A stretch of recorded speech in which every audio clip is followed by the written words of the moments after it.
முருகன் அருளால் எல்லாமே நல்லதே நடக்கட்டுங்க. அவன் அருளால் எல்லாமே நல்லதே நடக்கட்டும்.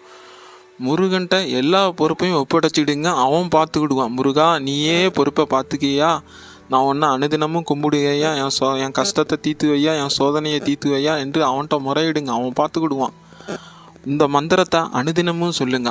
ஆறுமுகம் மரளிடும் அனுதினமும் ஏறுமுகம். இந்த மந்திரம் நம்ம சொல்ல சொல்ல நம்ம வாழ்க்கையில் என்றைக்கும் ஏறுமுகமாக தாங்க இருக்கும். முருகன் எல்லாத்தையும் பார்த்துக்கிடுவான். முருகனை நீங்கள் கும்பிட ஆரம்பிச்சிட்டிங்கன்னா பல கஷ்டங்கள் நமக்கு வரும். அந்த கஷ்டத்தெல்லாம் தாண்டி தான் அவரை தரிசிக்கவே முடியும். பல சோதனை இருக்கும். முருகா, இது வாழ்க்கையில் இவ்வளோ கஷ்டம் அனுபவித்தேன், உன்னை கும்பிட ஆரம்பித்து இன்னும் கஷ்டம் இருக்கா முருகா, அந்த சோதனையெல்லாம் தருவாருங்க. அதெல்லாம் தாண்டி தான் அவரை நம்ம கும்பிட முடியும். அதுக்கப்புறம் நீங்கள் பிடிக்க ஆரம்பிச்சிட்டிங்கன்னா உங்களுக்கு வாழ்க்கையில் எல்லாமே வெற்றி தாங்க. அவன் தான் எப்போதும் உங்களுக்கு துணையாக இருப்பான். முருகா முருகா முருகா என்று கூப்பிடுங்க. காலையில் எழுந்தோடனே இந்த மந்திரத்தை அனுதினமும் சொல்லுங்க. முருகா, ஆறுமுகம் மரளிடும் அனுதினமும் ஏறுமுகம். இந்த மந்திரத்தை தினமும் சொல்லுங்க. வாழ்க்கையிலே நமக்கு வெற்றி தாங்க எல்லா நாளும். முருகன் இருக்கான், பயமேன்.